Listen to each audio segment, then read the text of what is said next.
అందరూ క్షేమంగా ఉన్నారా? బైబిల్స్ ఎంతమంది దగ్గర ఉన్నాయి? ఎంతమంది బైబిల్స్? Very good. బైబిల్స్ లేని వారు దయచేసి మాకు తెలియచేయండి. మీకు బైబిల్స్ ఇవ్వడానికి మేము ప్రయత్నం చేస్తాం. చక్కగా బైబిల్ తీసుకొని, పాటల పుస్తకం తీసుకొని ఆరాధనకు రావటం ఆశీర్వాదకరం. నాతో పాటు దైవ గ్రంథం ఉన్నట్లయితే పౌలు కొరింథీయులకు రాసినటువంటి మొదటి పత్రిక 11వ అధ్యాయము 23వ వచనం నుండి తీసి పట్టుకోండి. నేను చదువుతాను, జాగ్రత్తగా అందరూ చక్కగా వినొచ్చు. పౌలు కొరింథీయులకు రాసినటువంటి మొదటి పత్రిక 11వ అధ్యాయము 23వ వచనం నుండి చదువుతూ ఉన్నాను. జాగ్రత్తగా అందరం కూడా ఆలకిద్దాం. బైబిల్స్ లేని వాళ్ళు వినటానికి ప్రయత్నం చేయండి. నేను మీకు అప్పగించిన దానిని ప్రభువు వలన పొందితిని. ప్రభువైన యేసు తాను అప్పగింపబడిన రాత్రి ఒక రొట్టెను ఎత్తుకొని కృతజ్ఞతాస్తుతులు చెల్లించి దానిని విరిచి, ఇది మీ కొరకైన నా శరీరము, నన్ను జ్ఞాపకము చేసుకున్నట్టుకై దీనిని చేయుడని చెప్పాను. ఆ ప్రకారమే భోజనమైన పిమ్మట ఆయన పాత్రను ఎత్తుకొని, ఈ పాత్ర నా రక్తము వలనైన క్రొత్త నిబంధన, మీరు దీనిలోనిది త్రాగునప్పుడెల్లా నన్ను జ్ఞాపకము చేసుకున్నట్టుకై దీనిని చేయుడని చెప్పాను. ఆఖరి వచనం 26వ వచనం, మీరు ఈ రొట్టెను తిని ఈ పాత్రలోనిది త్రాగునప్పుడెల్లా ప్రభువు వచ్చు వరకు ఆయన మరణమును ప్రచురించెదరు. ఆమేన్. ప్రార్థన చేసుకుందాం. వాక్యస్వరూపి యేసయ్య నీకే వందనాలు, స్తోత్రాలు. కృపా సత్య సంపూర్ణుడా నీకే వందనాలు, స్తోత్రాలు. వాక్యమై ఉన్నటువంటి దేవ నీకే వందనాలు, స్తోత్రాలు. ఈ మధ్యాహ్న కాల సమయంలో ఈ విధముగా తండ్రి నీ వాక్యమును ధ్యానించుకోవడానికి మమ్మల్ని అందరినీ మీరు కూర్చిన విధానమును బట్టి నీకు వందనాలు చెల్లిస్తూ ఉన్నాం. అల్పుణ్ణి అయోగ్యుని తండ్రి నన్ను శిలోచాటును మరుగుపరుచుకోమని ప్రార్థిస్తూ ఉన్నా. మా శక్తి, మా జ్ఞానము, మా యొక్క తలంపులు కాదు కానీ తండ్రి నీ వాక్యమే మాకు బలాన్ని ఇస్తూ ఉంది. కాబట్టి మీరు మాట్లాడమని ప్రార్థిస్తూ ఉన్నాను తండ్రి. స్తోత్రం. వాక్యము వింటున్నటువంటి బిడ్డలందరి హృదయాలు సిద్ధపరచండి. విన్నటువంటి వాక్యము మా జీవితాల్లో 30, 60, 100 ఫలించటానికి నీ కృపను మెండుగా మీరు మా అందరికీ దయచేసి బలపరచమని నజరేయుడైన యేసు నామమున ప్రార్థించి వేడుకొంచున్నాము తండ్రి. ఆమేన్. హల్లెలూయా. సరే, ఈ యొక్క అధ్యాయము, ఈ యొక్క వచనాలు చాలా సార్లు మనం ధ్యానించుకొని ఉన్నాం, చదువుకొని ఉన్నాం. ఏ సందర్భంలో ఈ మాటలు సహజంగా మనం చదువుకుంటామంటే ప్రభు బల్ల దగ్గరికి వచ్చినప్పుడు ఎక్కువ మార్లు మనం ఈ వచనాలు ధ్యానం చేసుకుంటూ ఉంటాం. కాబట్టి ఈరోజు మనం ప్రభు బల్ల దగ్గరికి వచ్చాం. దేవుని యొక్క వాక్యము మనల్ని బలపరుస్తూ ఉంది. దేవుని యొక్క వాక్యము మనల్ని పురిగొల్పుతూ ఉంది. దేవుని యొక్క వాక్యము మనల్ని సరిచేస్తూ ఒక మాట స్పష్టంగా తెలియపరుస్తూ ఉంది. ఏమిటి ఆ మాట అంటే, ఆయన మరణమును ప్రచురించే వారిగా మనం ఉండాలి. హల్లెలూయా. ఎలా ఉండాలట? ఆయన మరణమును ప్రచురించే వారిగా మనం ఉండాలి. ఇది ఏ సందర్భంలో పౌలు కొరింథీ సంఘంతో మాట్లాడుతున్నాడు? ఎందుకు ఈ విషయాలు పౌలు కొరింథీయులతో మాట్లాడవలసి వచ్చింది అనే విషయాలు మనకి చాలా ప్రాముఖ్యమైనటువంటి విషయాలు. కాబట్టి సువార్తల్లో మనకి ప్రభు బల్ల గురించి ఉన్నప్పటికీ కూడా ఎప్పుడు ప్రభు బల్ల అన్నా కానీ సహజంగా ఏ వచనాలు చదువుతామంటే కొరింథీ పత్రిక దగ్గరికే వచ్చి అక్కడ వచనాలు చదువుకుంటాం. ప్రభువు పౌలుని బలపరిచిన విధానం, ప్రభువు పౌలుకి నేర్పించిన విధానం, ప్రభువు పౌలుని ఏర్పరచుకొని నడిపించిన విధానం అద్భుతంగా ఉంటుంది. అయితే సంఘములో, ఆదిమ సంఘములో ప్రభు బల్ల వారందరూ కూడా ఆచరించారు. అంటే సంఘము ఏర్పడిన దగ్గర నుండి కూడా ప్రభు బల్ల అనేది సంఘములో ఉంది. రెండో విషయము, సంఘము ఏర్పడిన తరువాత వీరికి వీరికి ఉన్నటువంటి కొన్ని మూల సూత్రాలు తప్పకుండా వాళ్ళు పాటించేవాళ్ళు. సంఘములో విశ్వాసులుగా ఉన్నటువంటి ప్రతి వారు కూడా ఈ సూత్రాలు 4 జ్ఞాపకం పెట్టుకోవాలి. ఎందుకంటే ఈ 4 కూడా స్తంభాలు లాంటివి. విశ్వాసి ఎప్పుడైతే ఈ 4 స్తంభాల మీద బలంగా నిలబడతాడో, క్రైస్తవుడు ఎప్పుడైతే ఈ 4 పిల్లర్స్ మీద 4 పిల్లర్స్ మీద ఎప్పుడైతే నిలకడగా నిలబడతాడో ఆత్మీయ జీవితం అద్భుతంగా ఉంటుంది, ఆత్మీయ జీవితం బలంగా ఉంటుంది. కాబట్టి ఈ 4 చాలా ప్రాముఖ్యమైనటువంటి విషయాలు. అపోస్తలుల కార్యాలు 2వ అధ్యాయానికి ఒకసారి మనం వెనక్కి వెళ్తే 2వ అధ్యాయంలో అద్భుతకరమైన సంఘటన ఒకటి మనకు కనిపిస్తూ ఉంది. అది మేడగదిలో ఉన్నటువంటి వారందరూ కూడా పరిశుద్ధాత్మ అనుభవం పొందుకున్నారు. పొందుకున్న తర్వాత పేతురు గారు నిలబడి ప్రసంగం చేయటం ప్రారంభించారు. పేతురు గారు ప్రసంగం చేసినప్పుడు, ఆత్మ పూర్ణుడై ప్రసంగం చేసినప్పుడు, ప్రసంగం విన్నటువంటి వారందరూ కూడా వాళ్ళ హృదయాలు నొచ్చుకున్నాయట. ఎందుకు నొచ్చుకున్నాయి అంటే, అక్కడ పేతురు దేవుని యొక్క వార్తను, దేవుని యొక్క విషయాన్ని స్పష్టంగా తెలియపరిచినప్పుడు వాళ్ళ హృదయాలు ఏమైనాయి? నొచ్చుకున్నాయి. అంటే దీని భావం ఏమిటి అంటే, మీరే కదా ప్రభువుని సిలువకు అప్పగించారు, ఆయన వచ్చిన పనేంటి, ఆయన చేసిన కార్యాలేంటి, ఆయన చెప్పిన మాటలేంటి అనే విషయాలన్నీ కూడా పేతురు అక్కడున్న విశ్వాసులకు తెలియపరిస్తే వాళ్ళ హృదయాలు నొచ్చుకున్నాయి అని చెప్పి బైబిల్ మనకి స్పష్టంగా తెలియపరుస్తూ ఉంది. వీరందరూ కూడా పేతురు గారి దగ్గరికి, కడమ అపోస్తుల దగ్గరికి వచ్చి అడుగుతూ ఉన్నారు, అయ్యా మేము తప్పు చేసాం, మేము పాపం చేసాం, మేము చేయకూడని పని చేసాం, మరి మమ్మల్ని మేము సరి చేసుకోవాలంటే మేమేం చేయాలి, మమ్మల్ని మేము సరిగ్గా దిద్దుకోవాలంటే మేమేం చేయాలి అనే ప్రశ్న వాళ్ళ దగ్గరికి వచ్చి అడిగారు. చాలా స్పష్టంగా చక్కగా ఈ వాక్యం మనకి బైబిల్లో కనపడుతూ ఉంది. ఇది చాలా గొప్ప విషయాన్ని మనకు నేర్పుతూ ఉంది. ఏంటంటే దేవుని యొక్క మాటలు విన్నప్పుడు మేమేం చేయాలి అనే అడిగే మనస్తత్వం మనందరికీ కూడా ఉండాలి. అక్కడ వారందరూ వచ్చి పేతురుని అడిగినప్పుడు పేతురు గారు ఒక చక్కని మాట అంటూ ఉన్నారు. 2వ అధ్యాయము అపోస్తుల కార్యాలు 2వ అధ్యాయము 41వ వచనం చదువుతారా? ఒక నిమిషం, 41కి ముందు 38వ వచనం. పేతురు మారు మనస్సు పొంది, ఒకటే పదం, మారు మనస్సు పొంది పాప క్షమాపణ నిమిత్తము ప్రతివాడు యేసుక్రీస్తు నామమున బాప్తిజము పొందుడి, అప్పుడు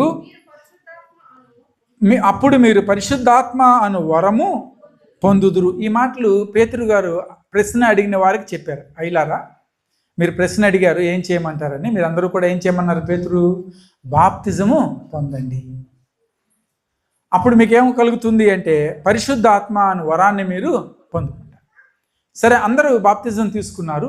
వాక్యం అంటుంది దగ్గర దగ్గర 3,000 మంది ఆ రోజుల్లో పేతురు గారి ప్రసంగానికి రక్షించబడ్డారట. 41వ వచనం దగ్గరికి వచ్చేసరికి, కాబట్టి అతని వాక్యము, ఎవరి వాక్యము? పేతురు గారి వాక్యము అంగీకరించిన వారు బాప్తిజం పొందిరి. ఆ దినమున ఇంచుమించు 3,000 మంది చేర్చబడ్డారు. అయితే ఈ బాప్తిజం పొందిన వాళ్ళందరూ కూడా ఎలా చేర్చబడ్డారంటే ఒక చోట చేర్చబడ్డారు. అయితే అప్పుడే సంఘానికి బీజము, మూలము అనేది కలిగింది. అప్పటి నుంచే చర్చ్ అనేది ప్రారంభమైంది. అయితే ఈ సంఘంలో ఉన్నటువంటి వారు ఎవరు? వీరు అంటే విశ్వాసులు. ఏం నమ్మారు ఈ విశ్వాసులు? అందరూ ప్రభువుని అంగీకరించారు. ఏమని అంగీకరించారు ప్రభువుని? ఆయన మా కొరకు వచ్చారు, ఈ లోకంలో ఆయన శ్రమ పడ్డారు మా కొరకు, మా పాపముల నిమిత్తమే శిలువ మీద మరణించారు, పునరుద్ధానుడై తిరిగి లేచి మాకు ఒక నిరీక్షణ ఇచ్చారు అని నమ్మిన వాళ్ళందరూ ఏం చేశారట? సంఘముగా కూడుకుంటూ ఉన్నారు. బిడ్డలారా, సంఘంగా మనం కూడుకున్నాం అంటే మనందరి అభిప్రాయం ఒకటే, మనందరి ఆలోచన ఒకటే, మనందరి తలంపు ఒకటే. ప్రపంచంలో ఉన్న సంఘాలందరి తలంపులు ఒకటే, అపార్ట్ ఫ్రమ్ 1 or 2 డీవియేషన్స్ ఉండొచ్చు. కానీ అందరం కూడా ఏమని నమ్ముతాం అంటే ప్రభువు ఒక్కడే, దేవుడు ఒక్కడే, నా కొరకు ప్రాణం పెట్టిన వాడు ఒక్కడే, నా కొరకు ప్రాణం పెట్టి పునరుద్ధానుడే లేచిన దేవుడు ఒక్కడే అని చెప్పి మనందరం కూడా నమ్ముతాం. ఈ ఒక్కడే అని నమ్మిన వాళ్ళందరూ కూడుకుంటూ ఉన్నారు. కూడుకొని వీళ్ళు ఏం చేస్తున్నారు? 2వ అధ్యాయము 42వ వచనం జాగ్రత్తగా విందాం. వీరు ఎవరు? వీరు ఎవరైతే బాప్తిజం పొందుకున్నారో, ఎవరైతే ప్రభువుని అంగీకరించారో, ఎవరైతే క్రీస్తుని నా సొంత రక్షకుడిగా ఒప్పుకున్నారో వారందరూ కూడా వీరు అపోస్తుల బోధ యందును, సహవాసమందును, రొట్టె విరుచుట యందును, ప్రార్థన చేయుట యందును ఎడతెగక యుండిరి. అంటే సంఘంలో చేర్చబడిన వారు, సంఘంలో కలపబడిన వారు, ప్రభువుని నమ్ముకున్నవారు, రక్షణ పొందుకున్నవారు, బాప్తిజం పొందుకున్నటువంటి వారు ఏం చేస్తున్నారంటే 4 ప్రాముఖ్యమైన విషయాలు వాళ్ళు జరిగిస్తూ ఉన్నారు. ఒకటి ఏంటట వాళ్ళు చేసేది? అపోస్తుల బోధ యందు. ఎవరు అపోస్తులు అంటే పైన ఉన్నటువంటి 12 మంది. పేతురు గారు కడమ అపోస్తులని వాక్యం అంటుంది కదా. వీళ్ళందరూ ఏదైతే బోధిస్తూ ఉన్నారో ఆ బోధని శ్రద్ధగా వింటూ ఉన్నారట. ఆ బోధన ఎలా వింటూ ఉన్నారు? శ్రద్ధగా వింటూ ఉన్నారు. సంఘాల్లో బోధించాల్సింది అపోస్తుల బోధ. ఏం బోధ చేయాలి? అపోస్తుల బోధ ఉండాలి.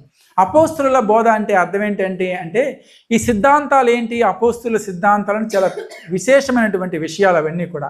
కానీ క్లుప్తంగా ఏమిటి అపోస్తుల బోధ అంటే, ఏ బోధ అయితే క్రీస్తుని కేంద్రంగా కలిగి ఉంటుందో ఆ బోధ అపోస్తుల బోధ.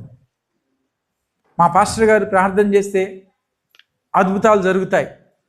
మా పాస్టర్ గారు ప్రార్థన చేస్తే ఆశ్చర్యకార్యాలు జరుగుతాయి. మా పాస్టర్ గారే మాకు ప్రాముఖ్యం. మా పాస్టర్ గారు చెప్పిన మాట మేము తప్పనిసరిగా వింటాం.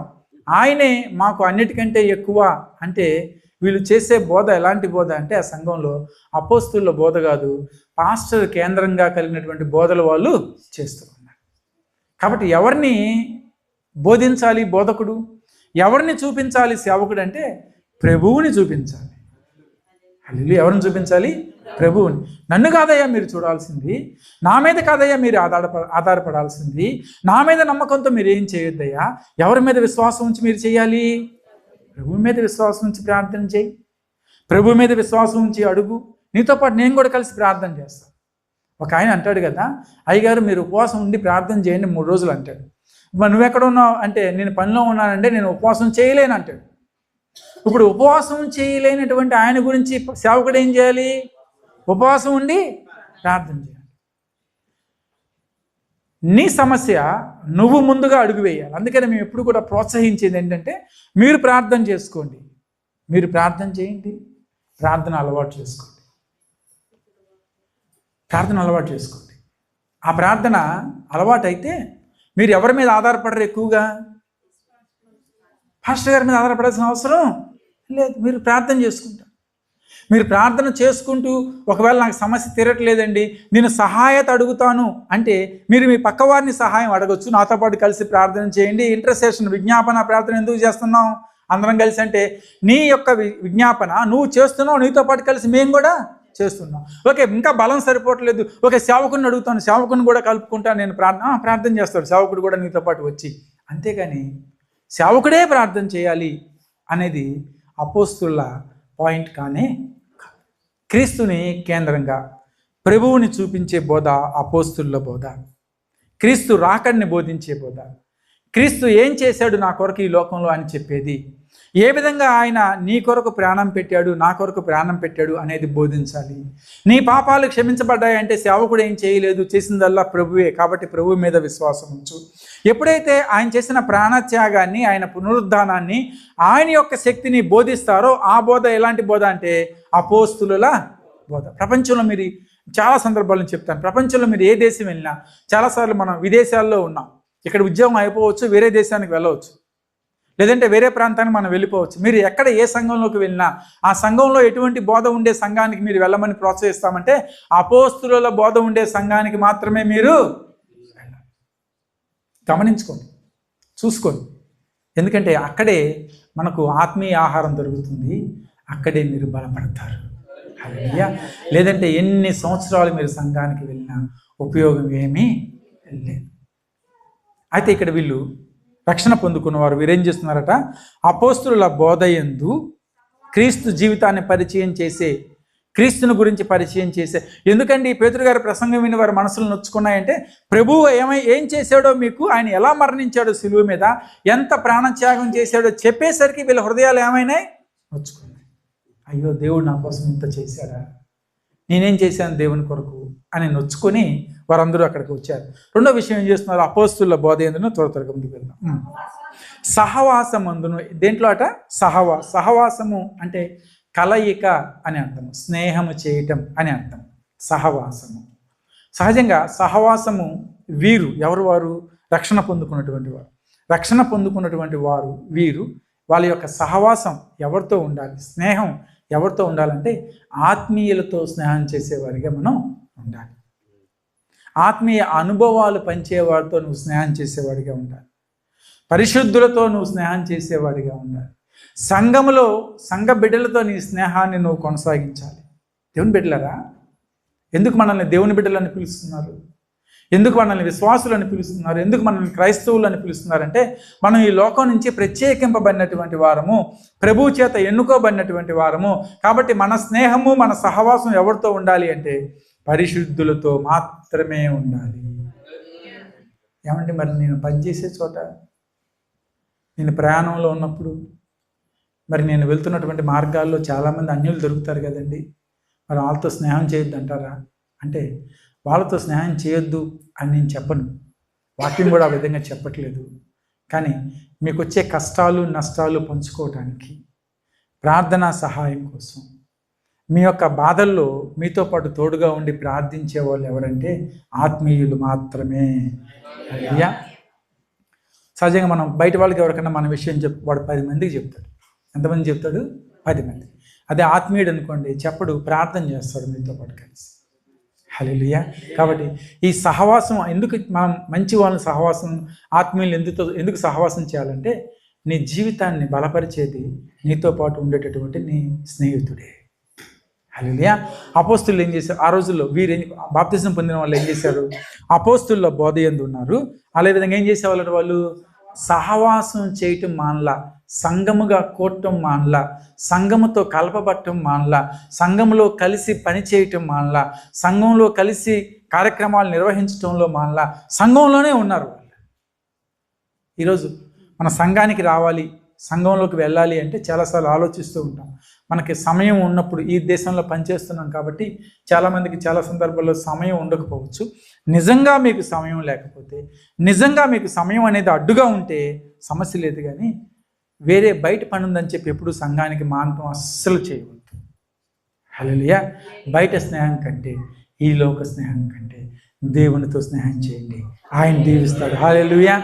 ఆయన మిమ్మల్ని బలపరుస్తాడండి, ఆయన మీకు సలహా ఇస్తాడు, ఆయన మిమ్మల్ని నడిపిస్తాడు. కాబట్టి దేవునితో సహవాసం, సంఘంతో సహవాసం విశ్వాసికి చాలా ప్రాముఖ్యం. రెండవ పిల్లర్ ఇది. మూడవ పునాది, మూడవ స్తంభం ఏంటట? రొట్టె విరుచుట యందును. కాబట్టి వీళ్ళు దేంట్లో స్థిరంగా ఉండాలని వాక్యం ఉంటుందంటే రొట్టె విరుచుట యందును. అంటే ఈ బాప్తిజం పొందుకున్నటువంటి వారందరూ కూడా ఏం చేసేవాళ్ళట? రొట్టె విరుచుటలో వాళ్ళందరూ కూడా పాల్గొనేవారు. ఎవరు పాల్గొవాలి రొట్టె విరవటంలో అంటే? నేను మూల భాగానికి వెళ్తాను. రొట్టె విరవటంలో ఎవరు పాల్గొనాలి? ఎవరైతే ఆయన సొంత రక్షకుడిగా అంగీకరించారో, ఎవరైతే క్రీస్తుని ప్రభు అని ఒప్పుకున్నారో, ఎవరైతే ప్రభు వారి కోసం ఈ లోకానికి వచ్చి మరణించి తిరిగి లేచారని వాళ్ళ హృదయంలో విశ్వసించారో, వీరందరూ కూడా రక్షణ పొందుకున్నటువంటి వారు. వీరందరూ బాప్తిజం తీసుకుంటే వారు దేంట్లో పాల్గొనవచ్చు? బల్లలో, రొట్టె విరుచుటలో వాళ్ళు పాల్గొనవచ్చు. ఆ రోజుల్లో ఆదిమ సంఘంలో 3000 మంది రక్షించబడ్డారు కదా. వీళ్ళు ఏం చేస్తున్నారట? రొట్టె విరుచుటలో వీరందరూ కూడా ఏం చేస్తున్నారు? పాల్గొంటూ ఉన్నారు. దేనిలో అంటే రొట్టె విరుచుటలో. ఎలా పాల్గొనాలి రొట్టె విరవటంలో అంటే? క్రమముగా అని చెప్పి వాక్యం సెలవిస్తుంది. ఎలా పాల్గొనాలట? క్రమముగా. క్రమం ఏంటండి? దీనికి ఏమన్నా వారానికి ఒక రోజు అని ఉందా, లేదా నెలకు ఒక రోజు అని ఉందా అంటే, దైవ గ్రంథంలో అపోస్తుల కార్యాల్లోనే ఆ రోజుల్లో పేతురు గారి పౌలు అంటాడు కదా, ఆదివారం నాడు రొట్టె విరుచుట అని చెప్పి ఒక మాట మనకు కనిపిస్తుంది. అంటే ఆ రోజుల్లో సంఘంగా ఎప్పుడు కూడుకునే వాళ్ళు? ఆదివారం. ఆ వారం రోజు ఏం చేసేవాళ్ళంటే రొట్టె విరిచేవాళ్ళు. అయితే అపోస్తుల కార్యాలు 2వ అధ్యాయంలో ఇంకొక ప్రాముఖ్యమైన విషయం ఏం కనపడుతుందంటే, ఇంటింటా వారు కూడుకొనుచు రొట్టె విరుచుట యందును అని చెప్పి వాక్యం ఉంటుంది. అంటే ప్రతిరోజు కూడా వాళ్ళు ఏం చేసేవాళ్ళట? ప్రతిరోజు ప్రతి ఇంట్లో కూడుకునే వాళ్ళు, ప్రార్థనా మందిరంలో కూడుకునే వాళ్ళు. ప్రార్థనా మందిరంలో కూడుకున్నప్పుడు వాళ్ళు దేంట్లో పాల్గొనేవాళ్ళు? రొట్టె విరుచుటలో వాళ్ళందరూ కూడా పాల్గొనేవాళ్ళు. రొట్టె విరుచుటలో పాల్గొనేవాళ్ళు. మరి వాళ్ళకి భోజనాలు ఎట్లాగండి అంటే, ఆ రోజుల్లో రొట్టె విరుచుట, ప్రభు బల్ల అంటే అర్థం ఏంటంటే ప్రేమ విందుతో పాటే ఏం కూడా ఉండేది? ప్రభు బల్ల కూడా ఉండేది. దీంతో పాటు ప్రేమ విందుతో పాటు ప్రభు బల్ల కూడా ఉండేది. కాబట్టి 3వ విషయము రొట్టె విరుచుట యందు మనం స్థిరంగా ఉండాలి. 4వ విషయము ప్రార్థన చేయటంలో. ఇందాక జోసఫ్ అయ్య గారు కూడా చెప్తూ ఉన్నారు, ప్రార్థన చేయటం, ప్రార్థించటం. చాలా మార్లు మీరు వినే ఉంటారు, చాలా మార్లు వివిధ ప్రసంగికులు చెప్తూ ఉన్నారు.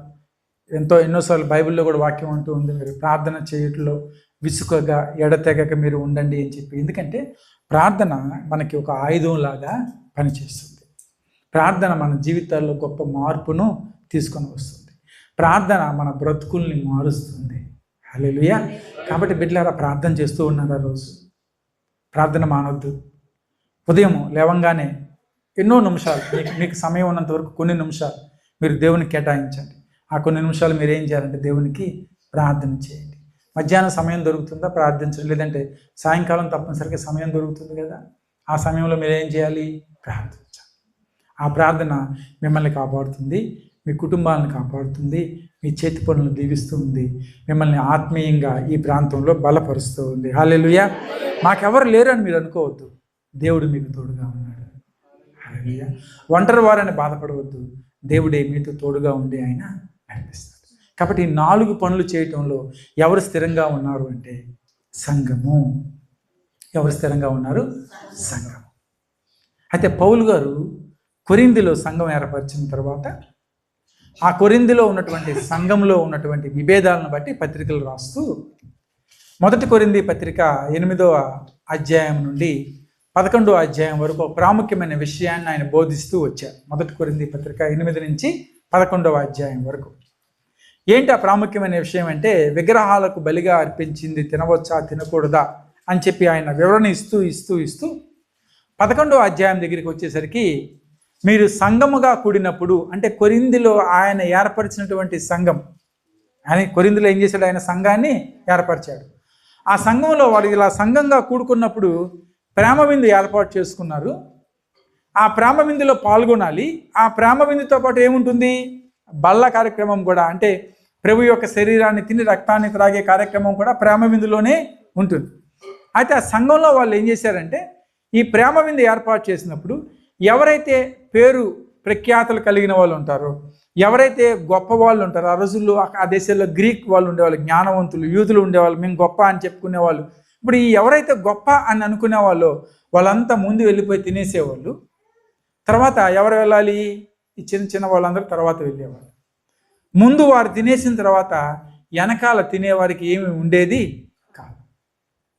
పౌలు ఈ యొక్క విషయాన్ని అభ్యంతరం తెలియచేస్తూ ఖండిస్తూ అంటాడు కదా, మీకు భోజనం చేయటానికైతే గృహములు లేవా, మీ ఇల్లు లేవా మీకు భోజనం చేయటానికి అని చెప్పి పౌలు ప్రశ్నిస్తూ, ఆ సందర్భంలో ప్రభువు బల్ల యొక్క రొట్టె విరవటం అంటే అర్థం ఏంటి అని చెప్పి పౌలు ఈ యొక్క మాటలు సంఘంతో పలుకుతూ ఉన్నాడు, సంఘాన్ని బలపరుస్తూ ఉన్నాడు.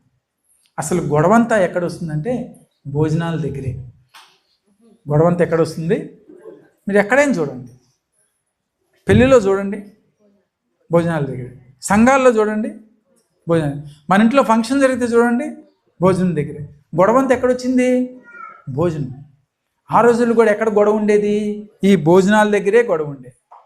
అయితే ఈ భోజనాలతో పాటు ప్రభు బల్ల ఆచరించాలి కాబట్టి ఆ ప్రభు బల్ల గురించి, ఈ భోజనాల గురించి పౌలు అంటాడు కదా, ఒక్కసారి మీరు ప్రభువుని అంగీకరించిన తర్వాత, ఒక్కసారి క్రీస్తు సొంత రక్షకుడని ఒప్పుకున్న తర్వాత, మీలో గ్రీసు దేశస్థుడని లేదు, యూదుడని లేదు, స్త్రీ అని లేదు, పురుషుడని లేదు, చదువుకున్న వాళ్ళని లేదు, చదువుకోలేని వారని లేదు, ధనవంతులని లేదు, బీదవారని లేదు, రాజు లేదు, రెడ్డి లేదు, అందరూ ఒకటే. కాబట్టి ఒకసారి మీరు ప్రభువుని అంగీకరించిన తర్వాత మీరు ఇంకా భేదాభిప్రాయాలు మీ హృదయంలో ఉండకూడదు. ఆప్తో కలిసి కూర్చొని నేను భోజనం చేయడం ఏంటి అనే మాట ఇది ఎక్కడ రాకూడదు, నీ హృదయంలోకి రాకూడదు. ఎందుకంటే నువ్వు ఒకే రక్తంతో కడగబడ్డావు, ఒకే బల్లలో ఒకే రొట్టె విడిచిస్తున్నాం కదా, ఒకే రొట్టెలో నువ్వు పాలు పంపులు పొందుతున్నావు, ఒకే రక్తంతో నీకు భాగస్వామ్యం ఉన్నప్పుడు వాడు నీ సహోదరుడే, ఆమె నీ సహోదరే, మీ ఇద్దరి మధ్య ఎటువంటి భేదాభిప్రాయాలు ఉండకూడదు, మీ ఇద్దరు వేరు వేరు కాదు, ఇప్పుడు ఒకటి. దేని ద్వారా ఒకటయ్యారు? ప్రభు రక్తము ద్వారా మీరు ఒకటయ్యారు. ఆ సందర్భంలో పౌలు కొరింథీ సంఘంతో మాట్లాడుతూ అంటూ ఉన్నారు కదా, ఎందుకే మీరు పోట్లాడుకుంటారు భోజనాల దగ్గర? అసలు ప్రభు బల్ల అంటే అర్థం తెలుసా మీకు? ప్రభు బల్లలో ఉన్నటువంటి మర్మం ఏంటో మీకు తెలుసా? ప్రభు బల్ల మనకి ఏం నేర్పుతుందో మీకు తెలుసా అని చెప్పి పౌలు కొరింథీలకు రాసినటువంటి ఈ పత్రికలో ఆయన మనం చదువుకున్నటువంటి వచనాల్లో వివరిస్తూ వచ్చారు. కాబట్టి బిడ్లారా, ఈ మధ్యాహ్న కాల సమయంలో ప్రభు బలలో చేయివేయాలి అని చెప్పి మనం కూడా సిద్ధపాటు కలిగి ఉండి వచ్చాం. ప్రభు బలలో పాలు పంపులు పొందుకోవాలని చెప్పి మనం కూడా సిద్ధపాటు కలిగి ఉండి వచ్చాం. అయితే ప్రభు బలలో చేయి వేయాలి అంటే ఎలా నేను సిద్ధపాటు కలిగి ఉండాలి? నాకు ఏ అర్హత కలిగి నేను ప్రభు బలలో చేయి వేయాలి? నాలో ఇంకా భేదాభిప్రాయాలు ఉండవచ్చా? నాలో ఇంకా తారతమ్యాలు ఉండవచ్చా? నేను ఇంకా నన్ను నేనుగానే పొగుడుకుంటూ బలలో చేయి వేయచ్చా? అంటే దేవుని యొక్క వాక్యము, దైవ గ్రంథము చాలా స్పష్టంగా కొన్ని పాఠాలు మనకి నేర్పుతూ ఉంది.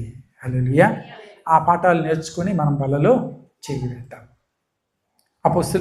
మొదటి కొరింథీ పత్రిక 11వ అధ్యాయం 27వ వచనం చదువుకుందాం ఒకసారి. కాబట్టి ఎవడు అయోగ్యముగా ప్రభు యొక్క రొట్టెను తినును, లేక ఆయన పాత్రలోనిది త్రాగును, వాడు ప్రభు యొక్క శరీరమును గూర్చియు రక్తమును గూర్చియు ఏమవుతాడట? అపరాధి అగును. 2 తెలుగు పదాలు, చక్కటి పదాలు ఉన్నాయి. అయోగ్యము అంటే అర్థం ఏంటంటే యోగ్యత లేకుండా, అర్హత లేకుండా. తెలుగు పదంలో ఏం లేకుండా? అర్హత లేకుండా. రెండో పదం అదే వచనంలో మనకు కనపడే పదం ఏంటంటే అపరాధి అగును. ఏమవుతాడట? అపరాధి అంటే తప్పు చేసినటువంటి వాడు. అయోగ్యముగా ప్రభు బల్లలో అంటే అర్హత లేకుండా ప్రభు బల్లలో చేయి వేస్తే వాడేమవుతాడు? అపరాధి, తప్పు చేసిన వాడు అవుతాడు. కాబట్టి ప్రభు బల్లలో చేయి వేయబోయే ముందు మనం పరిశీలించుకోవాల్సినటువంటివి, మొదటి విషయం నేను యోగ్యున్నా కాదా? మొదటి విషయం ఏంటి? నేను యోగ్యున్నా కాదా? రెండవది, ఈ యోగ్యత కలిగి నేను బల్లలో చేయి వేస్తే నేను నిరపరాధిని. ఏమవుతావు నువ్వు? నిరపరాధి. అంటే నువ్వు తప్పు చేయలేదు, నువ్వు దేవుని దగ్గర అన్నీ ఒప్పుకునే ప్రభు బలలో చేయి వేశావు. ఈ 2 విషయాలు చాలా జాగ్రత్తగా జ్ఞాపకం పెట్టుకుని ప్రభు బల దగ్గరికి మనం రావాలి. ఆ యోగ్యత మనం పొందుకోవాలంటే ఏం చేయాలి? నేను యోగ్యునిగా ఉండాలి అంటే ఏం చేయాలంటే బైబిలే, దైవ గ్రంథమే మనకి చాలా విషయాలు నేర్పిస్తూ ఉంది. కొన్ని విషయాలు చెప్పి నేను ప్రభు బలలోకి మిమ్మల్ని అందరినీ కూడా నడిపిస్తాను. మొదటిగా యోగ్యత మనం కలిగి ఉండాలి అంటే, అయోగ్యులుగా మనం ఉండకూడదు అంటే మొట్టమొదటి విషయం ఏంటంటే మనము పరిశుద్ధులుగా ఉండాలి. ఎలా ఉండాలి? మనం పరిశుద్ధులుగా ఉండాలి. ఈ పరిశుద్ధులుగా ఉండాలి అనటానికి ఏమన్నా డెఫినేషన్ ఉంది, నిర్వచనం ఏమన్నా ఉందండి పరిశుద్ధులుగా ఉండటానికి అని అంటే? దేవుని యొక్క వాక్యము ఏం చెబుతుందో ఆ ప్రకారమే నడుచుకోవడమే పరిశుద్ధత. హల్లెలూయా. దేవుని మాటలు ఏం చెబుతున్నాయో ఆ విధంగా మన జీవితాన్ని కట్టుకోవడమే పరిశుద్ధత. దేవుడు అంటాడు కదా, నేను పరిశుద్ధుడును, మీరు కూడా నా వలె పరిశుద్ధత కలిగి ఉండాలి. లేవీకాండంలో ఒక మాట ఉంటుంది. లేవీకాండం 20వ అధ్యాయము 26వ వచనం ఒక్కసారి చూద్దామా? లేవీకాండం. యెహోవా అను నేను పరిశుద్ధుడను, మీరు నా వారై ఉండునట్లు అన్యజనుల్లో నుండి మిమ్మును వేరు. ప్రభు అన్నాడు, నేను పరిశుద్ధుడినై ఉన్నా. మీరు నా వారే ఉండటానికి, మనం దేవుని బిడ్డలుగా పరిశుద్ధులుగా ఉండటానికి ప్రభు ఏం చేశారట? మనల్ని అన్యజనుల్లో నుండి మనల్ని వేరుపరిచారు. కాబట్టి ఇప్పుడు మనం ఏం చేయాలి అంటే పరిశుద్ధులుగా ఉండాలి. ఏమండి, పరిశుద్ధులుగా ఉండటం చాలా కష్టం పాస్టర్ గారు. మాలో ఏవో తప్పులు జరుగుతూనే ఉన్నాయి, మాలో ఏవో లోపాలు జరుగుతూ ఉన్నాయి, మేము ఏదో స్థితిలో, ఏదో ఒక పరిస్థితిలో కాళ్ళు జారిపోతూనే ఉన్నాం అని మీరు అనుకుంటే, పరిశుద్ధంగా ఉండటానికి ఒక చిన్న మాట నేను చెప్తా. దైవ గ్రంథంలోంచి చిన్న మాట. అది కనుక మన హృదయంలో పెట్టుకుంటే మనం ఎలా జీవించవచ్చు? పరిశుద్ధులుగా జీవించవచ్చు. రెండో విషయం, పరిశుద్ధులుగా ఉండటానికి ప్రతి విశ్వాసి, ప్రతి క్రైస్తవుడు కూడా ప్రయత్నం చేయాలి. ఏం చేయాలి? ప్రయత్నం చేయాలి. ఉదాహరణకి పరీక్షలు రాయాలి అనుకుంటున్నాడు ఒక బిడ్డ.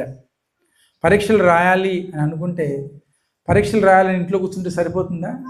చాలు. పరీక్షలు రాయటానికి సిద్ధపాటు, ఆ ప్రయత్నం అనేది ముందుగా జరగాలి.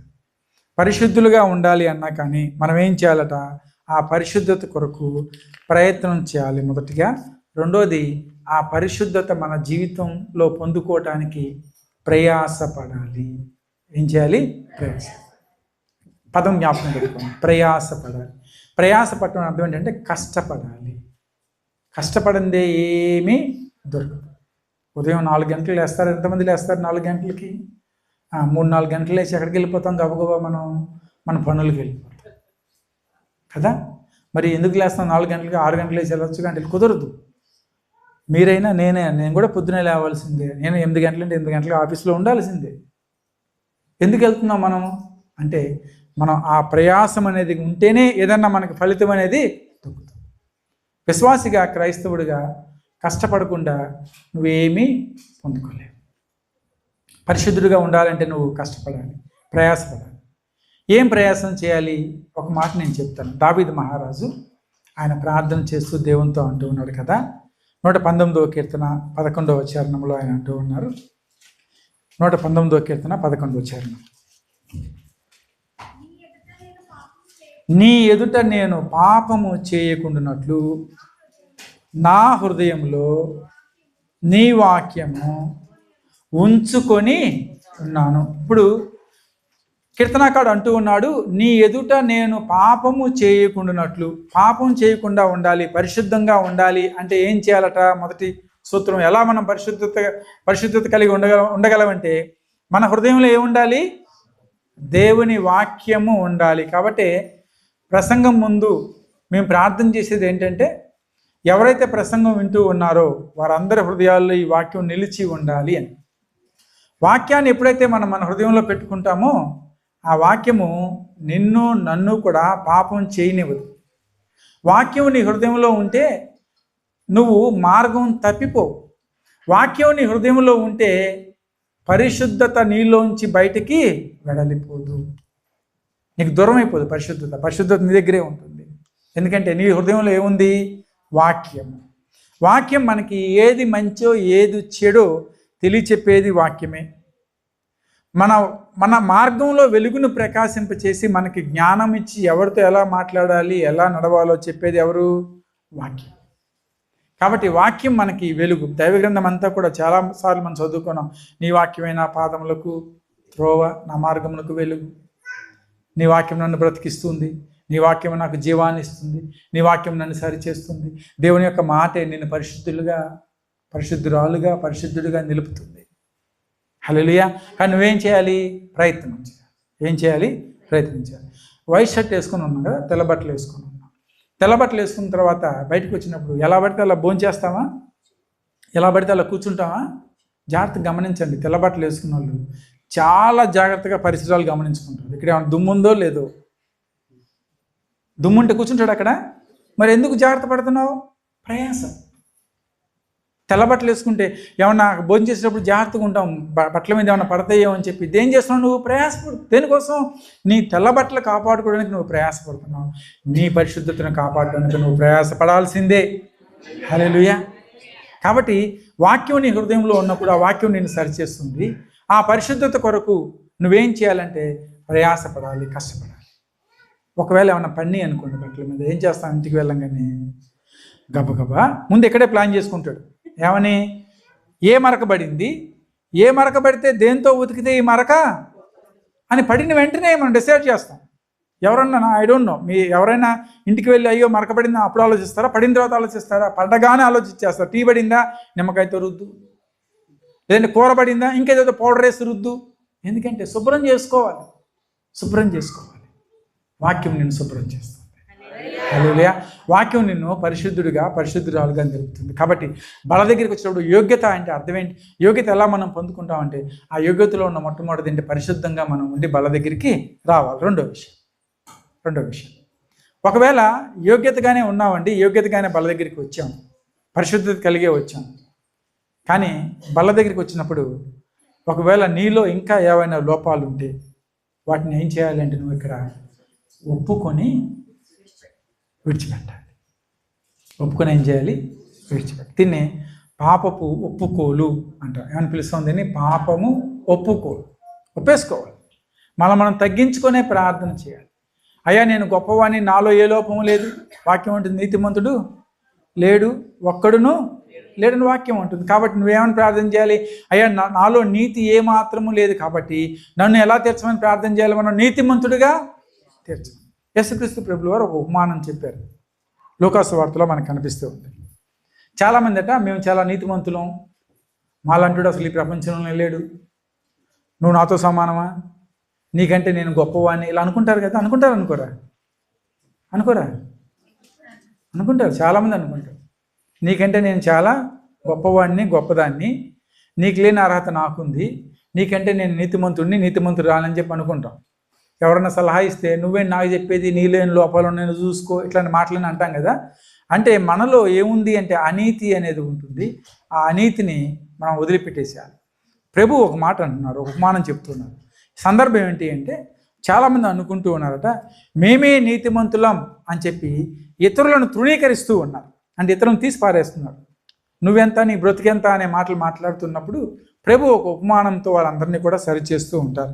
లూకాసు వార్త 18వ అధ్యాయము 10 నుంచి 14 వచనాలు ఒకసారి మనము చూసుకున్నట్లయితే, ఇద్దరు వ్యక్తుల ప్రార్థన అక్కడ ప్రభు ఉపమానంగా చెప్తూ ఉన్నారు. ఒకరెవరు ప్రార్థన చేస్తున్నారు? పరిసయ్యుడు ప్రార్థన చేస్తూ ఉన్నాడు. ఇంకొక ఎవరు ప్రార్థన చేస్తున్నారు? సుంకరి ప్రార్థన చేస్తూ ఉన్నారు. ఇద్దరి ప్రార్థనలు ఇక్కడ ప్రభు ఉపమానంలో చెప్తూ అంటారు కదా. పరిసయ్యుడు ఏమని ప్రార్థన చేస్తున్నాడు చదువుతారు ఒకసారి. నిలవబడి, దేవా అన్యాయస్తులను ఇతర మనుషుల వలెనైనను, ఈ సుంకరి పక్కన ఉన్నాడు ఎవరు పాపం ప్రార్థన చేసుకుంటారు, వీళ్ళకి కూడా నేను ఉండలేదు అంటున్నాడు. చదవండి అమ్మా. ఉండనందుకు నేను నీకు ఏం చేస్తున్నాడట? కృతజ్ఞతాస్తుతులు నేను చెల్లిస్తున్నా. వారానికి 2 మార్లు ఉపవాసం ఉంటున్నాను. నా సంపాదన అంతట్లో ఏమిస్తున్నాడు ఈయన? 10వ వంతు ఇస్తూ ఉన్నాను. ఇంకా చాలా చాలా చేస్తున్నానయ్యా. నాలాంటి నీతివంతుడు ఎవడూ లేడు. నా పక్కన ఉన్నాడే వీడు అసలు దేనికి కూడా పనికిరాడు. ఎవరు పాపం వాడు? సుంకరి. మనలో మన హృదయాలు కూడా అట్లాగే ఉంటాయి చాలా సందర్భాల్లో. జాగ్రత్త. మనము దేవుని ఎదుట నీతిమంతులుగా నిలబడాలి అంటే నువ్వు తగ్గించుకొని ఉండాలి. నువ్వేం గొప్పవాడివి కాదు, నేనేం గొప్పవాడిని కాదు. ప్రభు దగ్గర అందరం కూడా ఏం చేయాలి? తగ్గించుకునే బల దగ్గరికి వచ్చాము మనం ఈరోజు. ఒకవేళ మనం ఆ గర్వంతో ఉన్నామేమో, నాలాంటి వాళ్ళు ఎవరు లేరు, కుటుంబంలో నేనే గొప్పవాడిని, మా అన్నదమ్ములు చూడు అట్లా ఉన్నారు, మా అక్క చెల్లెలు చూడు, అట్లా అనుకోకూడదు మనం. ఇక్కడ పరిసయ్యుడు ఏమని ప్రార్థన చేస్తున్నాడు దేవునికి? అయ్యా చూడు, నేను ఉపవాసం ఉంటున్నాను వారానికి 2 రోజులు, నేనే దొంగతనం చేయట్లేదు, వ్యభిచారం చేయట్లేదు, పక్కవాడు సొమ్ము తీసుకోవట్లేదు, నాలాంటి మంచివాడు లేడు, 10వ వంతు నీకు ఇస్తూ ఉన్నాను నేను అని చెప్పి ప్రార్థన చేస్తూ ఉంటే పక్కన ఇంకొక వ్యక్తి ప్రార్థన చేస్తున్నాడు. ఎవరైనా? సుంకరి. 13వ వచనం. అయితే సుంకరి దూరముగా నిల్చుండి ఆకాశం వైపు కన్నులెత్తుటకైనను ధైర్యము చాలక రొమ్ము కొట్టుకొనుచు, దేవా పాపినైన నన్ను కరుణించమని పలికెను. హల్లెలూయా. బల్ల దగ్గరికి వచ్చిన మనం ఏమైనా ప్రార్థన చేయాలంటే, దేవా నాలో లోపాలు ఉన్నాయి,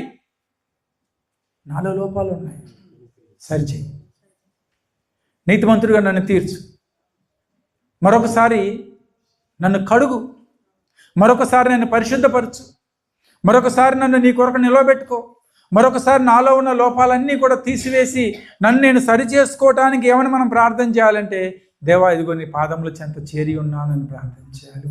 దీన్ని ఒప్పుకోలు ప్రార్థన చేసేవారిగా మనం ఉండాలి. ఎప్పుడైతే మనం ఆ విధంగా ప్రార్థన చేస్తామో వాళ్ళ దగ్గర యోగ్యత ఎలా కలుగుతుంది? మనకి పరిశుద్ధంగా ఉండాలి. రెండోది, పరిశుద్ధంగా ఉండడానికి ప్రయత్నం చేయాలి. రెండోది, మనల్ని మనం తగ్గించుకొని ఒప్పుకోలు చేసుకొని దేవుని దగ్గర మన పాపాలు ఒప్పుకొని మనం ప్రార్థించేవారిగా ఉండాలి.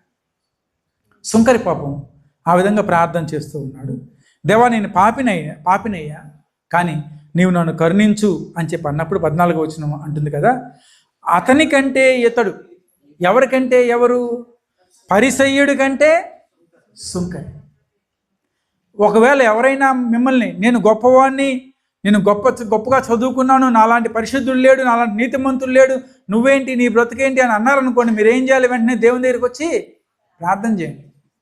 దేవుడిచ్చే సమాధానం ఏంటో తెలుసు. ఇక్కడ అతనికంటే ఇతడు నీతిమంతుడుగా తీర్చబడి తన ఇంటికి వెళ్ళినని మీతో చెప్తున్నాను. ఈరోజు మధ్యాహ్న కాల సమయంలో మన గృహానికి నీతిమంతులుగా తిరిగి వెళ్ళాలి అంటే మన యొక్క ఇళ్ళకి, మన యొక్క గదులకి, మన యొక్క పనికి నీతిమంతులుగా తిరిగి వెళ్ళాలి అంటే దేవుని దగ్గర సుంకరి వలె ప్రార్థించాలి. హల్లెలూయా. కాబట్టి అప్పుడు మనం యోగ్యత పొందుకుంటాం. దేవుడు మనల్ని ఎలా తీరుస్తా అంటే నీతిమంతులుగా తీరుస్తాడు. 3వ విషయం చెప్పి నేను ముగిస్తాను. మొదటి విషయం జ్ఞాపకం పెట్టుకోవాలి, పరిశుద్ధులుగా ఉండటానికి ప్రయత్నం చేయాలి, ప్రయాసపడాలి. రెండోది, సుంకరి ప్రార్థన మనం నేర్చుకోవాలి వాళ్ళ దగ్గర. మూడో విషయం, ఆయన మరణమును మనం ప్రచురించే వారిగా ఉండాలి. ప్రచురించాలి అంటే ఏంటి అంటే ఇతరులకి తెలియచెప్పాలి. ఎవరి గురించి తెలియచెప్పాలి? ప్రభువు గురించి తెలియచెప్పాలి. వాక్యం అంటుంది, నా మరణమును ప్రచురించెదరు అని చెప్పి వాక్యం మనకి సెలవిస్తూ ఉంది. 26వ వచనంలో అంటుంది కదా, మీరు ఈ రొట్టెని తిని ఈ పాత్రలోనిది త్రాగునప్పుడెల్లా ప్రభువు వచ్చే వరకు ఆయన మరణమును ప్రచురించెదరు. ప్రభు మరణాన్ని ఏం చేయాలంటే మనం ప్రచురించాలి. క్రీస్తు రాకడని, దాన్ని సువార్త అంటే అంటున్నాం కదా. సువార్థికులు చేసే పని ఏంటంటే, సువార్థికులు అని చెప్పి వాళ్ళు చేసే పని అంటే, వాళ్ళు చెప్పేది ఒకటే ఒక మాట ఏంటంటే, క్రీస్తుని గురించి, ఆయన యొక్క రాకడ గురించి, ఆయన వచ్చి చేసిన కార్యాల గురించి, ఆయన పెట్టినటువంటి ప్రాణంను గురించి, ఆయన త్యాగాన్ని గురించి, పునరుద్ధానుడిగా ఏ విధంగా మనకి శక్తిని అనుగ్రహించాడు, ఈ విషయాలన్నీ చెప్పే దాన్ని ఏమంటామంటే సువార్త అంట. ఈ చెప్పే వాళ్ళందరినీ ఏమనిపిస్తుంది? సువార్థికులు. ఎవరట వీళ్ళు? సువార్థికులు. అయితే ఒక్కొక్క క్రైస్తవుడు, ఒక్కొక్క విశ్వాసి, దేవుణ్ణి నమ్ముకున్నటువంటి వారందరూ కూడా ఒక్కొక్కరు ఒక్కొక్క సువార్థికుడు, ఒక్కొక్క సువార్థికురాలు. కాబట్టి మనందరం చేయాల్సిన పని ఏంటంటే, అది ఎవరి పని అండి? మా పని కాదు. ఎవరు చెప్పాలి దేవుని గురించి అంటే, మేము మా పని కాదండి, పాస్టర్ గారి దగ్గరికి. పాస్టర్ సేవకుడి పని అది కాదు. సేవకుడు ఇక్కడ నిలబడి వాక్యం చెప్పేది. మా పని ఏంటంటే, మేము బోధించే వారముగా ఉన్నాం. ఎలా ఉన్నాం? బోధించే వారముగా ఉన్నాం. సువార్త చేసేవాళ్ళు ఉన్నారు, సువార్త చెప్తాము. కానీ మా మెయిన్ సేవకుడి పని ఏంటంటే కాపరి. ఎవరికి కాపరిగా ఉన్నాడు? మందకి కాపరి. మందకి పోషణ కాపరి చూసుకోవాలి. మందకి కావాల్సిన ఆహారం కాపరి చూసుకోవాలి. మందని సరైన మార్గంలో కాపరి నడిపించాలి. మంద ఒకవేళ దారి తప్పుతుంటే, రే దారి తప్పుతున్నావు సరిగ్గా అని ఎవరంటారు? కాపరి అంటారు. అవసరమైతే బెత్తంతో కొట్టే హక్కు ఎవరికి ఉంటుంది?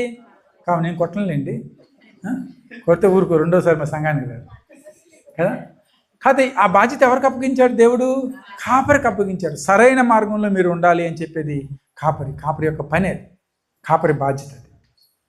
కానీ మరణాన్ని ప్రచురించటానికి, దేవుని యొక్క రాజ్యమును, ఆయన యొక్క సువార్తను చెప్పటానికి దేవుడు ఎవరికి ఆ బాధ్యత అప్పగించాడంటే, ప్రతి విశ్వాసికి దేవుడు ఆ బాధ్యత అప్పగించాడు. అఫ్కోర్స్ నేను విశ్వాసిని అయిన తర్వాతే కదా సేవకుడిని, కాబట్టి నాకు కూడా బాధ్యత ఉంది. మనందరం సువార్త చేయాలి. ఒకవేళ మిమ్మల్ని రోజు ప్రార్థన చేయండి అని చెప్పాను అనుకోండి, మీరు ప్రార్థన చేసుకుంటారు, ఇంట్లో చేసుకుంటారు. రోజు ఉదయం అర్ధగంట, సాయంత్రం అర్ధగంట. ఈరోజు ఇక్కడ ఈ మాట విన్నటువంటి వారు వచ్చేవారం మళ్ళీ అడిగితే కనీసం ఒక 5-10 మంది చేతులు ఎత్తారు, మేము ప్రార్థన చేసుకుంటున్నాం రోజు అని కదా.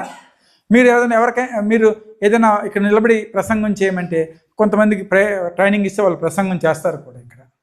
కానీ నెలకి ఒక 4 కన్నా మీరు సువార్త చెప్పండి అన్నాను అనుకోండి, నెలకి ఎంతమంది చెప్పన్నాను? ఒక 4-5 తెలియని వాళ్ళకి ఎవరికన్నా దేవుని గురించి చెప్పండి అని చెప్పి అన్నాను అనుకోండి, వచ్చే వారం అడిగితే ఎంతమందికి మీరు చెప్పారంటే చేతులు లేవు. ఎందుకంటే ప్రార్థించడం కంటే, బోధించడం కంటే, క్రీస్తుని ఎరగని వారికి క్రీస్తుని పరిచయం చేయడం కష్టమైన పని. హల్లెలూయా. దేవుడు ఆ కష్టమైన పనిని మనకు అప్పగించాడు. అప్పగించడం కాదు, ఆయన అది ఆజ్ఞగా ఇచ్చాడు. ఎలా ఇచ్చాడు? ఆజ్ఞగా ఇచ్చాడు. మత్తయి సువార్త 8వ అధ్యాయం 19 నుంచి వచనాలు చదువుకుంటూ వెళ్తే దాన్ని గ్రేట్ కమాండ్మెంట్ అంటాం. అంటే ఏంటి? మీరు లోకానికి వెళ్ళండి, సువార్త ప్రకటించండి, అందరినీ శిష్యులుగా చేయమని ఎవరికి చెప్పాడు? ప్రభువు శిష్యులకి చెప్పాడు. దాన్ని ఏమని పిలుస్తాం మనం? గొప్ప ఆజ్ఞ అని చెప్పి, ప్రభువు ఇచ్చిన గొప్ప ఆజ్ఞ అని పిలుస్తాం. మార్క్స్ సువార్తలు ఇంకా అద్భుతంగా ఉంటాయి ఆ మాటలు. మార్క్స్ సువార్త ఒకసారి చూద్దామా? మార్క్స్ సువార్త 16వ అధ్యాయం. మార్క్స్ సువార్త 16వ అధ్యాయము 2 వచనాలు, 15వ వచనం, 16వ వచనం. మీరు సర్వలోకమునకు వెళ్ళి సర్వ సృష్టికి సువార్తను. ఓకే, కాబట్టి ఏం చెప్తుంటే ఇక్కడ కూడా మీరు సర్వలోకానికి వెళ్ళి సర్వ సృష్టికి ఏం ప్రకటించాలి? సువార్తను ప్రకటించాలి. తర్వాత 16వ వచనం, నమ్మి బాప్తిజం పొందినవాడు రక్షింపబడును, నమ్మని వానికి శిక్ష విధింపబడును. ఈ మధ్యాహ్న కాల సమయంలో ప్రభువును మనం అంగీకరించామా? ఇంకేమైనా మనకు అనుమానం ఉందా? ఒకవేళ ప్రభువుని అంగీకరించితే నువ్వు రక్షించబడతావు, ప్రభువుని అంగీకరించకుండా ఉంటే శిక్షించబడతావు అని చెప్పి వాక్యం సెలవిస్తూ ఉంది. ప్రభువుని అంగీకరించినప్పుడు మన జీవితాలు మారిపోతాయి. ప్రభువుని ఒప్పుకున్నప్పుడు ఆయన యొక్క శక్తితో మన కుటుంబాలు కట్టబడతాయి. మన బ్రతుకుల్లో గొప్ప మార్పు ప్రభువుని అంగీకరించిన తర్వాత కలుగుతుంది. అదే ఆజ్ఞ యేసుక్రీస్తు తన యొక్క శిష్యులకు అంటూ ఉన్నారు, మీరు వెళ్ళండి, సువార్తను ప్రకటించండి, బాప్తిజం ఇవ్వమని చెప్తున్నాడు. మత్తయి తండ్రి కుమార పరిశుద్ధాత్మ నామములు ఏం చేయమన్నాడు? బాప్తిజం ఇవ్వండి. నమ్మిన వాడికి ఏం కలుగుతుంది? రక్షణ కలుగుతుంది. నమ్మని వాడికి శిక్ష కలుగుతుంది. కాబట్టి ఈ మాటలు దేవుని యొక్క మాటలు, దేవుని గురించినటువంటి మాటలు, క్రీస్తుని గురించిన మాటలు మనం ఏం చేయాలంటే ప్రచురించాలి. ఎవరికైనా సరే ఇతరులకు మనం చెప్పాలి.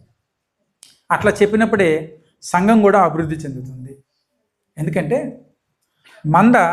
మందని కనాలి అని చెప్పి ఒక నానుడు ఉంది. ఒక నానుడు ఏంటంటే మంద ఏం చేయాలి? మందని కనాలి. ఉదాహరణకి మా ఇంట్లో ఆవులు ఉన్నాయి. ఆవులు గేదెలు ఉన్నాయా మనకి? మన ఊర్లో ఆవులు గేదెలు ఉంటాయి. ఎవరు ఆవుల్ని కంటాయి, గేదెల్ని కంటాయి. గొర్రెల మందని కంటుంది. కాపరి మందని కనలేడు. కాపరి ఏం చేయలేడు? మందని కనలేడు. కాబట్టి సంఘంలో మీరు ఉన్నప్పుడు, సంఘంలో మీరు స్థిరపడినప్పుడు, సంఘంలో మీరు నిలబడినప్పుడు సువార్త చేయవలసినటువంటి పని మనది. ఇతరులకి క్రీస్తుని పరిచయం చేయవలసినటువంటి పని మనది. పరిచయం చేసి వాళ్ళని ఎక్కడికి నడిపించాలి? మనం సంఘానికి నడిపించాలి. క్రీస్తుని పరిచయం చేయవలసినటువంటి పని, క్రీస్తు కొరకు సంఘమునకు వారిని నడిపించవలసినటువంటి పని ఎవరి మీద ఉంది బాధ్యత అంటే? విశ్వాసుల మీద. సేవకుడి కంటే ఎవరికి ఎక్కువ బాధ్యత ఉంది? విశ్వాసులు. కాబట్టి మీరు ఈ బాధ్యతను తీసుకోండి. దేవుని యొక్క వార్తను ఇతరులకు చెప్పడానికి మనం నడుం కట్టుకోవాలి. కనీసం నేను నెలలోనో 6 నెలల్లోనో సంవత్సరంలోనో ఎవరైనా ఒక్కరిని సంఘానికి పరిచయం చేయాలి అని ఎవరు అనుకోవాలంటే మంద అనుకోవాలి. అప్పుడే మందను కంటుంది. అయితే వాక్యం ఉంటుంది ఇక్కడ 3వ విషయం, ఆయన మరణాన్ని మనం ఏం చేయాలట? ప్రచురించే వారిగా ఉండాలి. అప్పుడు వేరే వారిని మనం రక్షణలోకి నడిపిస్తాం. అది ప్రభు ఇచ్చినటువంటి గొప్ప ఆజ్ఞ. కాబట్టి బలలో చేయి వేయబోయే ముందు 3 విషయాలు మనం జాగ్రత్తగా జ్ఞాపకం పెట్టుకోవాలి. పరిశుద్ధులుగా ఉండటానికి మనం ప్రయాసపడాలి. పరిశుద్ధత కలిగి జీవించాలి. మనలో ఉన్నటువంటి లోపాలు ప్రభు బల దగ్గర మనం ఒప్పుకోవాలి. ప్రభు బల దగ్గరే మాత్రమే కాదు, ఎప్పుడు దేవుని దగ్గరికి వచ్చినా ఏం చేయాలి? నీలో ఉన్న లోపాలు ఒప్పుకోవాలి. సుంకరవలే నువ్వు ప్రార్థించేవాడిగా ఉండాలి. అప్పుడే నువ్వు ఎలా తీర్చబడతావో నీతిమంతుడిగా. 3వ విషయము, ఆయన యొక్క వార్తను ఇతరులకు మనం ప్రచురించాలి, ఇతరులకు మనం పరిచయం చేయాలి. 3 విషయాలు చేయవలసినటువంటి పనులు. హల్లెలూయా. కాబట్టి బలలో చేయి వేయబోయే ముందు మన హృదయాలు మనం సిద్ధపరుచుకుందాం. ఒకవేళ మనలో ఇంకేమైనా లోపాలు ఉన్నాయేమో, ఇంకా ప్రభువుని అంగీకరించినటువంటి వారు, అంటే ఇంకెవరన్నా బాప్తిజం తీసుకోకుండా ఉన్నటువంటి వారు ఉన్నారేమో, వారు కూడా వారి హృదయాలు సిద్ధపరచుకోవాలి. నమ్మి బాప్తిజం పొందిన వారు రక్షించబడతారు అని చెప్పి వాక్యం సెలవిస్తూ ఉంది. దేవుని ఒప్పుకున్నప్పుడు దేవుడు మనకి స్థిరమైన హృదయాలు, స్థిరమైన మనస్సును దయచేస్తాడు. కాబట్టి రక్షణ లేనటువంటి బిడ్డలు రక్షణను పొందుకోవడానికి ప్రయత్నం చేయాలి. ప్రభు బలలో చేయి వేసేవాళ్ళు మన హృదయాలు మనం సిద్ధపరచుకుందాం. ఎవరైతే నీటి బాప్తిజం తీసుకున్నారో, ఎవరైతే ప్రభువుని రక్షకుడిగా అంగీకరించారో వారందరూ కూడా దయచేసి లేచి నిలబడండి.